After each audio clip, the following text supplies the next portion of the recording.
So everybody's enjoyed themselves, New Year's. We're starting another year, as we always do this time of year. And we are going to see if we can finish the book of Numbers today. I know I've said grand things like that before and never delivered, but we'll see how things go. We are in chapter 27 of the book of Numbers. We affectionately call the wilderness book, as is used by the Jewish name for this book. Chapter 26, we had another census. If you remember, what the book began with a census, and then we have another census taken in chapter 26. Do you remember what the difference was between why we're doing it again? Why are we doing another census in chapter 26? We just did it 15 chapters ago. Why are we doing it again? Do you remember? This is the next generation. Yes, Captain Picard. So we are in the next generation of things. And so here we are in a situation where those that did not choose to go into the land the first time, they're all dead. They're all dead. And so now we are the next generation. And as I mentioned before, the wilderness period, a lot of what we're doing in the wilderness is getting Egypt out of the Israelites. We're getting all their practice, what they knew before. And they kept talking about, well, we want to go back and enjoy the leeks and the whatever, and the plant, whatever, all the list of things they wanted to go back into Egypt. And now we have a generation that says, what's Egypt? You know, we have a new generation that knows not Egypt and has completely been raised in the desert by and large. And so now we are in this second phase. In chapter 27, we have an interesting case, a case of inheritance for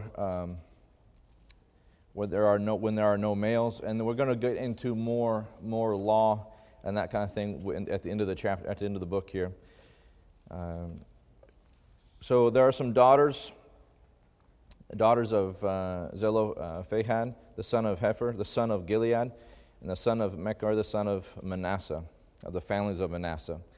And so they come and they say, there's no male to inherit land.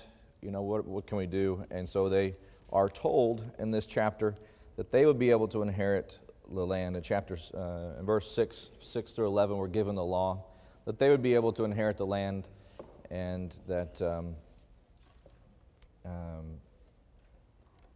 as long as they married in the family of Manasseh, so that no land would travel or go to another tribe.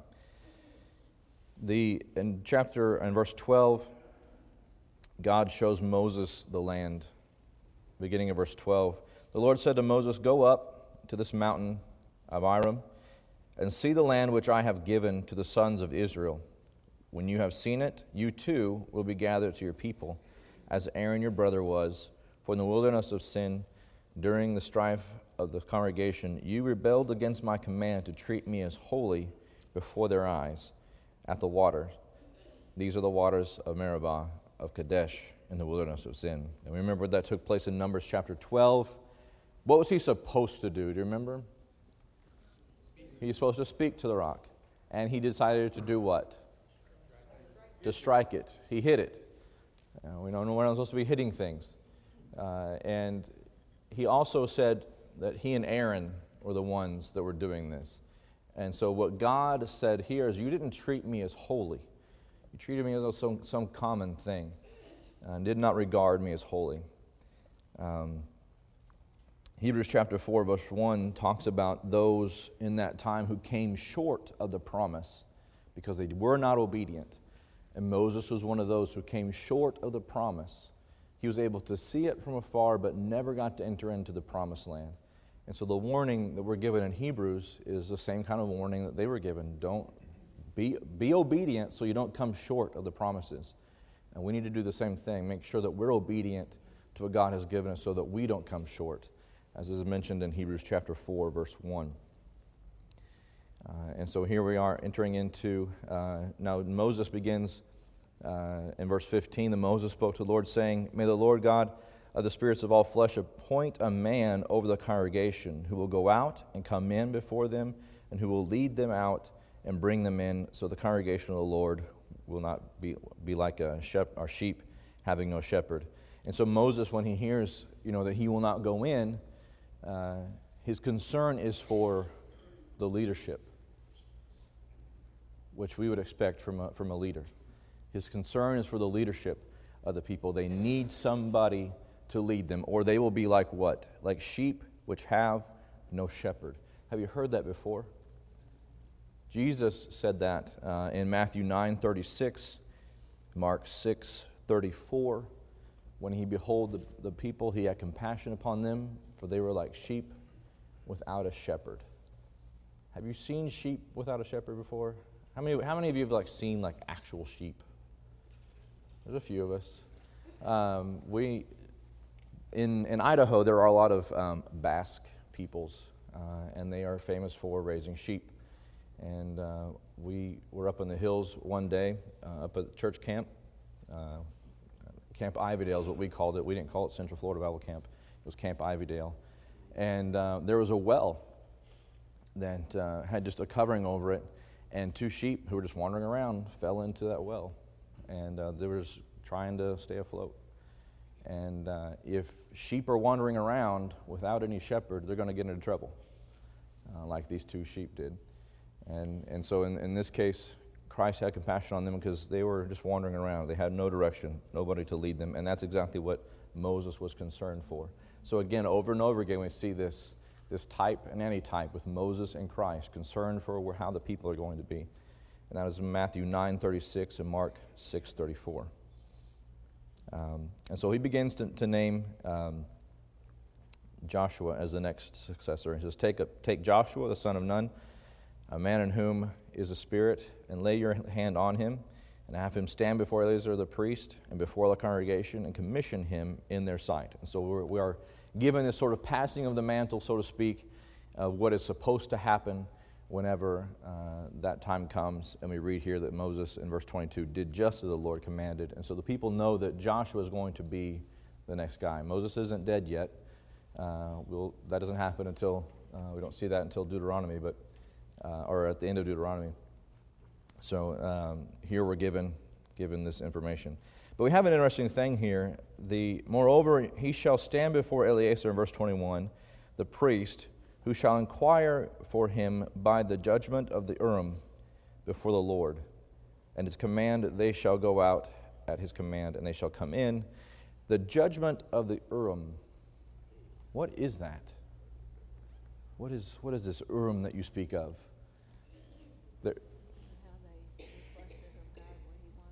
Yes, it is how. Yes, the Urim and the Thummim was what was used to sort of a divinar.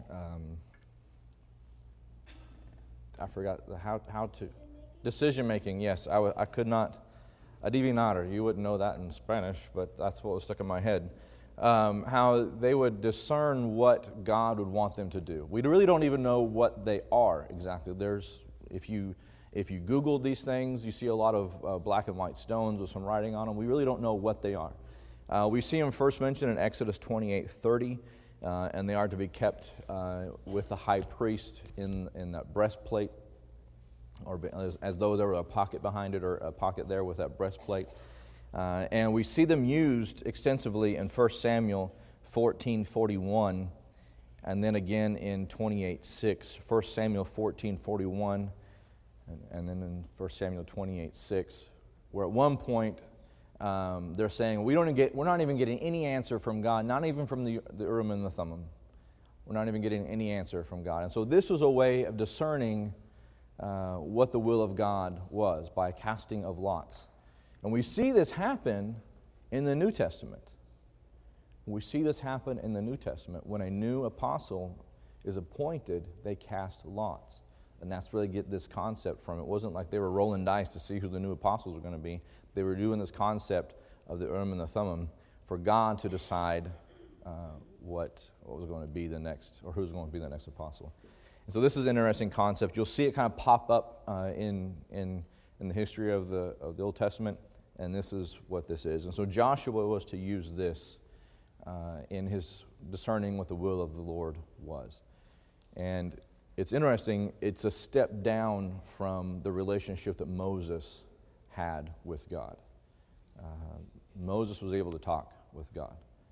And so this was going to be a step down. Not that God would never talk with Joshua at any time, but in general, they would use this process.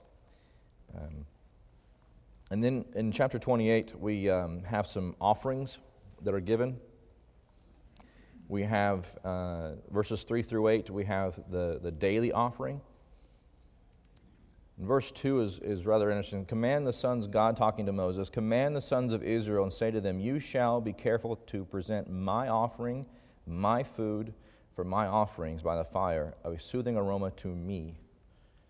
So here's God talking about the offerings. You need to be careful to do them correctly. And what does he say about these offerings? Are they just offerings to any old person? How many times does he use this personal pronoun here? My, and me. These are for God. These offerings are for God. They're not for us. You know, if they wanted to offer something, they might have tried to offer something else that was a little less bloody, you know, or something other than sheep, for example. But God said, these, you be careful to do it the way I said to do it, and these are mine. And again, it goes into this concept of when we worship, the offering is for God. Our offering, when we come together to offer praise to God, it is for God. Now, there is mutual edification that takes place, and there are songs that we sing that are for each other. Why Not Tonight is not for God, okay? And so that's a song that we sing to encourage one another, but we are offering our offerings to God. So we need to make sure that in our worship we are keeping proper focus, and that's what he's saying here also, that these are mine. And so he goes through a list here, and we won't take time to go through all of these and read the details of every one of them, but I'll give you the breakdown here. The daily offering is mentioned in verses 3 through 8. The Sabbath offering is verses 9 and 10.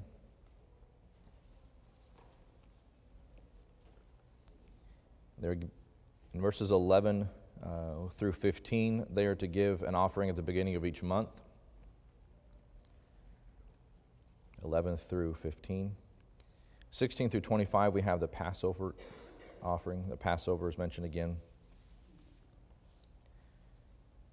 And 26 through 31, we have the Day of First Fruits, or the Feast of Weeks.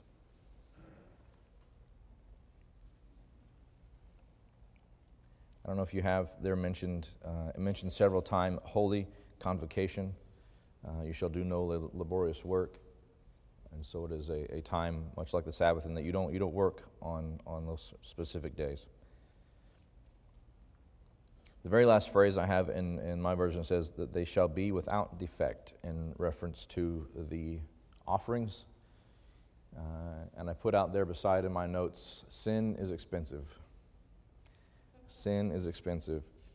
We're going to look at some other offerings here, and then we'll look at some totals of the year. How many animals in these specific sacrifices are we talking about each year? In chapter 29, we begin to look at some offerings for the 7th month. This is also mentioned in Leviticus chapter 23, if you want to put that out in your notes. We have the Feast of Trumpets, verses 1 through 6, and it's a time for blowing trumpets. What trumpets are they blowing? Do you remember? We talked about trumpets earlier in this book. Are they blowing the bugle? Sounding reveille? They're blowing the silver trumpets. Remember that they used the trumpets when they were coming in and out, and they used the silver trumpets to organize their comings and goings as a camp. And there's a time when they would blow those trumpets. So I don't know. Hopefully they sounded good. Hopefully it wasn't like, they're blowing the trumpets again. I could see how that might be. But it's a time for blowing trumpets is what we're saying, what it says here. And so verses 1 through 6, Leviticus 23, chapter 23, 24, and 25 mention this. And this is the first day of the 7th month, which is about mid-September when this took place.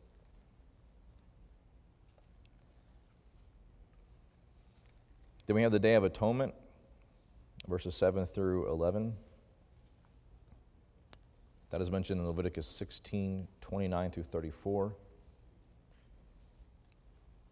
Leviticus 16:29 through 34, and chapter 23, 26 through 32.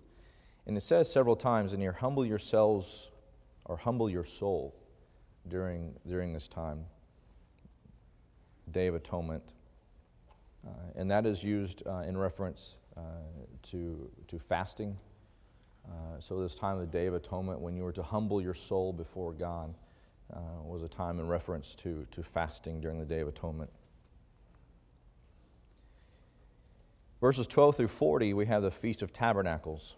And we have different, because this lasts several days, mentions 8 days here. It's broken up into what they do each day. So Feast of Tabernacles 12 through 40. Again, this is mentioned in Leviticus 23, 33, and 35. And Deuteronomy 16, 13 through 15. And so you'll see as you go through that section, you can just kind of highlight day 1, day 2, what they did on the third day, and it breaks up each day. So a total for the year for these communal offerings, these are communal offerings. These are not the individual offerings. These are offerings they did as a community. We have 97 bulls, 29 rams, 1,035 lambs, and a sin offering is done 22 times. And so those are just the communal, based on the Hebrew calendar.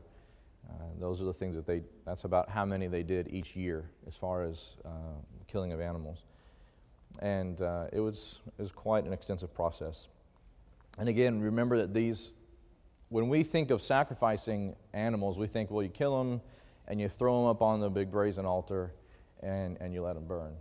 But what we've learned is that a portion of that animal would be burned, and the meat would be given to the Israelites. It was for the Israelites, or for the Levites, the priests, and so those was a way of that family, that group being taken care of. And we're actually going to see some of that later on if we get to the end of the book today. All right, we're going to talk in chapter 30 about vows, and there's 3 important rules about vows. How many of you have taken vows before? Anybody? If you're wearing a ring, you might have done that. But there's 3 important things about vows. According to verse 2 of chapter 30, vows are binding. The vows are binding. Imagine that, a vow being binding. And the second thing, vows must be reported to one's immediate superior in verses 3 and 4. According to the Jewish customs, or what was written here, as God's commanded, if you take a vow, let's say my son takes a vow, and he's still in my household, I'm supposed to know about that vow. Because the next law is that the immediate superior may annul the rash vow. So let's say, Josiah makes a vow, I will never eat frosted mini wheats ever again. And I'm like, well, that's a pretty rash vow. I'm just going to say no on that one. And so I'm able to annul the rash vow. And the same thing for any immediate superior. So fathers, husbands, that kind of thing. Now, if a girl makes a vow, and it's a vow that her father allowed her to do, but she goes to get married, and her husband hears about the vow, the moment he hears about it, he can annul that vow and say, no, we're not going to do that in our family. Let's just say no to that vow, and we'll start over. So when they first hear about it, they're able to do it. But if they don't do anything, the moment they hear about it, then it's considered into full effect, and they are not allowed to change it after the fact. And so those are some things about vows, and as God is prescribing vows here in chapter 30. Any questions up to here? Yes? Who was the one that daughter stepped over the threshold? Oh, yes. Coming back from war, he had made the first thing that stepped out of his house, he would offer to God. Jephthah was the guy. Yes, he was the head of household. He could not have her. That's why it was important. There was no immediate superior to him. he could not have withdrawn that vow. And so what is assumed happened is that she was sort of, dedicated to temple service, offered to God in that way, dedicated to temple service. Not that she was sacrificed in that way. So, very good question. All right, we're entering in the final section of Numbers with chapter 31. Chapter 31 through the end of Numbers, we have things that are concerning conquest. What are you going to do when you go into this new land? Here's some things you need to consider, and God gives them some instruction. But first, before we do that, we're going to smoke check some people in chapter 31. Remember the Midianites and the Moabites and how they were sneaky, and they sent their pretty girls over to Israel because Balaam with the Moabites, they couldn't curse them. Remember, they couldn't curse them. It just wasn't working out for them. God wouldn't let it happen. And so they kind of snuck in some devious people over there and led them away to worship Baal. And 24,000 people died. And so that was in chapter 25. And so God, after all that happened, in chapter 25, verses 16 and 8 through 18, God says, you need to kill these people. You need to get rid of them. They have been deceitful with you. They have harmed you. They've been hostile towards you, is the word he uses. You need to be hostile back and get rid of them. And so chapter 31, God, they make preparations to do that. And Phinehas leads the charge. Phinehas was the man with the spear. Remember what happened with Phinehas? So they're mourning in chapter 25, those that had died, the 23,000 that had died immediately. And while they're mourning, this other guy brings another one of the girls into camp. And is walking through camp like, hey guys, I'll be out in a little bit, and goes into his tent with this girl. And Phinehas sees it, and he just grabs a spear. I mean, I don't think that Phinehas is just standing around with a spear. Probably not, That's not something a priest would be standing around with. And so I imagine he was walking towards that tent, just grabbed a spear out of one of the guards' hands, went into the tent and shish kebabbed him to the ground. And so you can imagine what they were doing if they were both shish kebabbed to the ground together. The Bible says they were pierced through their bellies and pinned to the ground.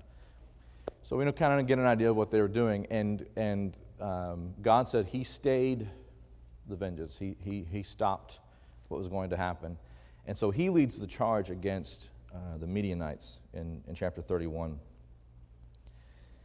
And so we were given, they go into about 12,000 men go. They get 1,000 men from each tribe, 1,000 fighting men from each tribe. They go in and they go to war. In verse 7, so they made war against Midian, just as the Lord had commanded Moses, and they killed every male. They killed the kings of Midian along with the rest of their slain, Evi and Rechem and Zur and Hur and Reba and the 5 kings of Midian. They also killed Balaam, the son of Beor, with a sword. What's Balaam still doing here? Balaam wasn't even from around there. He was from up in the Euphrates area. He was still there. He should have gone home. He should have gone home. But they killed him also because of his deceitfulness, because he was the one that gave them the information to, hey, you might want to try this, because what I'm doing is not working. So Balaam sold out, and he got killed because of it. And we are given some after the story information here. The sons of Israel captured the women of Midian and their little ones and all the cattle and all the flocks and all their goods, and then plundered. And they burned all the cities which they lived in, and their camps in fire, and they took the spoil and all the prey, both of man and beast, and they brought captives prey. And verse 13, Moses and Eleazar the priest and all the leaders of the congregation went out to meet them outside the camp. Because you remember, Levitically, they were not allowed. They just killed people. And they're not allowed to come into the camp. And so they're outside the camp. They've come back. Moses and Eleazar go out to meet them. And Moses says, have you spared all the women? Behold, these caused the sons of Israel through the counsel of Balaam to trespass against the Lord in the matter of Peor. So the plague was among the congregation of the Lord. Now therefore kill every male among the little ones and every woman who has known man intimately. And so they were to purge all that. And so only those females that had not known man were able to stay, and they were used as slaves. At the end of this chapter, 25 through 54, talks about how they divided up the plunder, and gives into an account of everything that was taken into account. Right out there beside in your passage, if you have room, Ezekiel 33:11. Ezekiel 33:11. Verse 17. Besides verse 17, where he says to kill every male. Ezekiel 33:11. God takes no pleasure in the death of the wicked, is what that passage says. Ezekiel 33:11. This is a holy people. The land in which they were going into to conquer, God had given that land and those people time to change. We know that because God is just. We know that because of Jonah when he went to Nineveh. Nineveh was not even a Jewish nation, had nothing to do with the Israelites. But God gave them a messenger to say, you need to stop what you're doing and change. And just to give us a point of reference, going to Nineveh would be like going to ISIS and saying, hey, would you repent and stop doing this? As far as the barbarity and the things that they were doing to the tribes of Israel, that's about the equivalent of what Jonah was doing. And so God has always said and told the people before a judgment is passed, he has given them information or time to change. And they did not. And so God, and we'll see later on, that God is using these people, the Israelites, to punish the Canaanites. And he warns them, he says, just as I'm doing to them, I will do to you if you are not obedient. And so we can divine from that God was trying to get them to change. Yeah, you have a question? The animals that they acquired when they plundered, were they allowed to sacrifice those? It's cattle, donkeys, sheep. They were able, I'm not sure if they were able to sacrifice those. They were clean animals. They weren't taking unclean animals. I'm not sure if they were able to sacrifice those or not. I don't know. All the other stuff that they brought in, they had to this passage talks about, they had to clean every article of clothing, of leather, of any tool, any item that they had to wash it in water. They had to stay outside the camp 7 days. Any metal that could pass the fire, is what they say, would have to be smelted down into ingots before it could be brought into camp to purify it. And so everything that came into camp had to be purified. And so this is a situation here. And so imagine if you're out in war and every piece of leather of your armor, every piece of everything, all the blood has to come off of it. Everything has to be cleaned. And then you have to go through purification on the seventh day. And then everything, all the people had to be washed, every animal, everything had to be washed to come into the camp. And all the metals had to be burned, processed down to burn off the impurities. And so that's how serious God was about keeping his people holy. And so then God goes through great lengths to keep his people holy. And then in the New Testament, we're commanded to be holy as I am holy. And we need to be kind of maybe more aware of that fact, that holiness costs something. It's a process. A very good question. Thank you. At the end of this chapter, in verse 50, the people who went out to plunder said, we have brought an offering to the Lord, what each man found, articles of gold, arm bracelets, and signet rings. And so the plunder that they took off the bodies of the people, they brought that to the Lord and sacrificed that, or gave that to the temple. And so again, that was something that we melted down, and they took that. All right, moving on to chapter 32. Reuben and Gad settle in Gilead, and Reuben, Gad, and Manasseh are the ones that are going to decide to settle there. So they decide, hey, they're on the east side of the Jordan River, and in that land, it's pretty good land for cattle, and they have lots of cattle, and they decide, hey, we want to just chill here. We want to hang out here. We don't want to go over into the other land. This place is is good enough here. And so Moses says to him, and this is a pretty famous verse 6. He said, "But Moses said to the sons of Gad and to the sons of Reuben, shall your brothers go to war while yourselves sit here?" And he kind of gets on to him, and he says, "Now, are you going to discourage them and not go in like the other guys that decided they weren't going to go in? Are you going to do that here?" And they're like, whoa, no, we're not going to do that. We will give us time to build cities and fences for our people and for our little ones, and we will go into war with the rest of the tribes. And so they make that promise over and over again that they will go to war, they will go to war, they will go to war. And so they're able to do that. And so Moses, in verse 33, so Moses gave to them the sons of Gad and the sons of Reuben, and to the half tribe of Joseph's son Manasseh, the kingdom of Sidon, the king of the Amorites, the kingdom, and so it talks about what part was divided out for them. Now they're on, as I mentioned before, on the east side. In 2 Kings chapter, you might want to write out here, 2 Kings chapter 15, verse 29. Whenever the Assyrians came in to conquer the land, they were the first to go because they were out there on that side of the land. So that's 2 Kings 15, 29.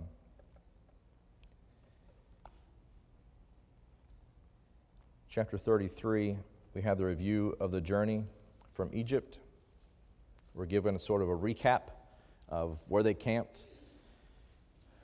And it would be good at some point maybe to go through with a map and see kind of where these places are. We don't have that kind of time in this class. But I don't know if any of you guys read Lord of the Rings at all? Anybody? Nobody? No, just me. Only one geek in hardcore that way. But sometimes if you're reading books and there's a lot of names, you have to flip back and forth between the map to get a perspective of where things are happening. And so in this case, it's very much like that. We're just giving a list of names, where they camped, and some things that happened. And in verse 4, we have an interesting phrase that's mentioned here. While the Egyptians were burying all their firstborn, whom the Lord had struck down among them, the Lord had also executed judgments on their gods. And so it says here they left while everybody was burying their firstborn sons and their firstborn animals and things. They left, walked out in the middle of all that.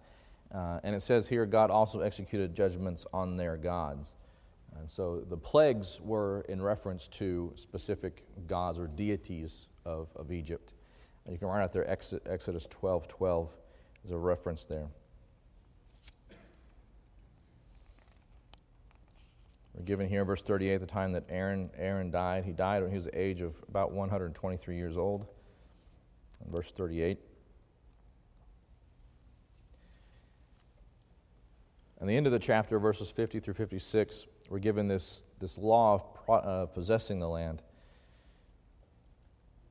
And he says, "Then the Lord spoke to Moses in the plains of Moab by the Jordan, opposite of Jericho, saying, Speak to the sons of Israel and say to them, When you cross over the Jordan into the land of Canaan, then you shall drive out all the inhabitants of the land and before you, and destroy all their figured stones, and destroy all their molten images, and demolish their high places, and you shall take possession of the land." So here's what they're supposed to do.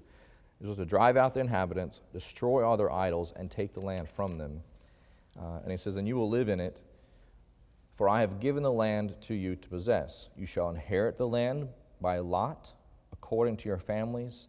The larger ones will give more inheritance, and the smaller ones will give less inheritance." So the land is going to be divided by a lot and according to need.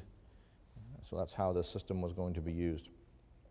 He says, "Wherever the lot falls to anyone, that shall be his, and you shall inherit according to the tribes of your fathers.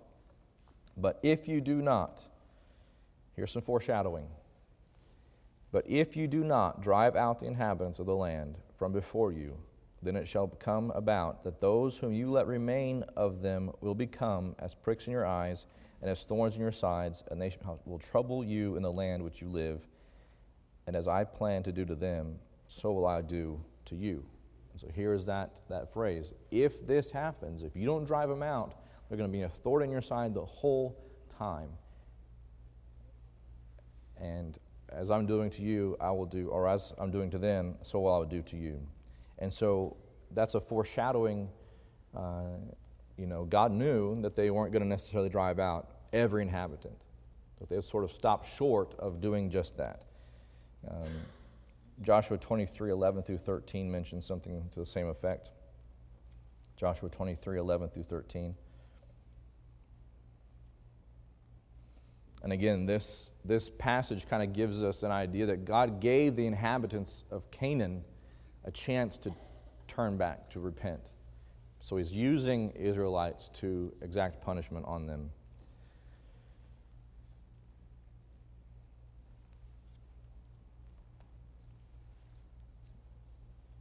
So now we're given the dimensions of the land they're going to be in chapter 34. Verses 1 through 15, we're given the borders, the southern sector, the western, just basically landmarks that were to map out what their land was going to be. Verses 1 through 15. And then in verses 16 through 29, we're given those who are supposed to divide out the land to help portion it out to those who are going to receive it in chapter 34. All right, we talked about this earlier, every tribe was going to get land. Do you remember what the Levites were going to get? What were they going to get? They got next to the tabernacle. Were they going to get big plots of land, or what were they going to get? They were going to get cities, right? They were going to have cities. The Levites weren't going to have a ton of land to cultivate and that kind of thing. They were going to be given cities. And so chapter 35 talks about that concept of what they were supposed to receive. Cities for the Levites. Verses 1 through 5 talks about those cities. The Lord spake to Moses in the plains of Moab. In verse 2 it says, "Command the sons of Israel that they give to the Levites from the inheritance of their possessions, cities to live in." And so it talks about the cities, and it says that, up to 3,000 feet or 2,000 cubits outside of the city and all the way around it was what was given to them as grazing pasture for their animals that they have. And so that's the extent of the land that they were given. And then it talks about cities of refuge, verses 6 through 34. Cities of refuge. Anybody have an idea what that is? A city of refuge? Yes, sir. If someone had committed a crime, sometimes they could go to that city of refuge. Yes, and specifically, if you killed somebody, this was your place to go. Yes, so if you committed a crime, if you killed somebody, you were to go to a city of refuge. And there were 6 cities of refuge. They were numbered among the 48 cities that the Levites were to receive. So of the 48, 6 were going to be cities of refuge. And so I'm going to give you some passages to write out if you want to look into more detail about what these cities of refuge are. It gives it pretty extensive here. But Joshua 20, 7 through 9 mentions this also. Joshua 20, verses 7 through 9. Deuteronomy 4, 41 through 43. Deuteronomy 4, 41 through 43. And also chapter 19, verses 1 through 13 of Deuteronomy. And it talks about the fact that if somebody struck them with an iron object or a wood object or something like that, then they're murderers, okay? They're murderers. But if they did it by accident, if they accidentally tripped them and they fell on a however they died. There's a lot of dumb ways to die. And so in this situation, if it was by accident, then they could flee to these cities and plead their case. They would still have to stand trial, but they would have to stay in the city of refuge until the priest, that current priest that was in office, so to speak, at that time, died. And when that current high priest died, then they were able to transfer and able to walk outside of the boundaries of that city. Otherwise, if they walked outside the boundaries of that city, then the one who was the nearest kinsman to that person that died was able to kill him. And so even though they stood trial and it was said it was an accident, they were fine as long as they stayed in that city. So I don't know if they had if those particular cities had roaming bands of people waiting outside the city for people to come out. I don't know if it was kind of one you could do one of these things. I'm in, I'm out, I'm in, I'm out. But yes, sir. Some of the ones that, like committed murder, The what? finger or stone, they had no refuge. They had no refuge. No, the ones that was obvious that they killed somebody. It was an accident that I buried my axe into a skull. No, that was pretty on purpose. But it was that was on purpose. So those guys, no, there was no refuge for them. But those who did it by accident, there was refuge, as long as they stayed inside the confines of that particular city that they fled to. And then it would be annulled as soon as the priest that was a current high priest at that time died, if they lived long enough to see that. And in verse 34 is an interesting concept. You shall not defile the land in which you live, in the midst of which I dwell. For I, the Lord, am dwelling in the midst of the sons of Israel. And it says, it talks about the person can only be put to death at the voice of 2 witnesses in verse 30. And also that you must kill the person who was a murderer. A murderer must die. If it's found that they are a murderer, they are defiling the land if they stay in the land and they are not killed. And so that's what this passage is reference to. They are defiling the land if they are not killed also. In chapter 36, we have an inheritance by marriage. We were presented with a problem in the first 4 verses. And the heads of the father's house of the family of Gilead, the sons of Machir and the sons of Manasseh, the families of the sons of Joseph, came near and spoke to Moses before the leaders. And it says, the Lord commanded my Lord to give the land by lot to the sons of Israel as an inheritance, and my Lord was commanded by the Lord to give inheritance to Zelophehad, our brother, and to his daughters. But if they marry one of the sons of other tribes, the sons of Israel, their inheritance will be withdrawn from the inheritance of our fathers. And so what they're saying is these girls received, the ones we talked about earlier, they received inheritance. And as I mentioned earlier, this passage tells us that they could only marry inside their family, or not immediate family, because that would be weird, but inside the tribe of their tribe, so that the land would not pass to another tribe. And so what they're saying is the inheritance from a tribe cannot pass to another tribe. Land that is given to that tribe stays inside that land. And so we're given basically that judgment that they can marry, they can have that inheritance, but they must marry inside that tribe. So the land stays to that tribe. And then verse 13, we have the closing of this book.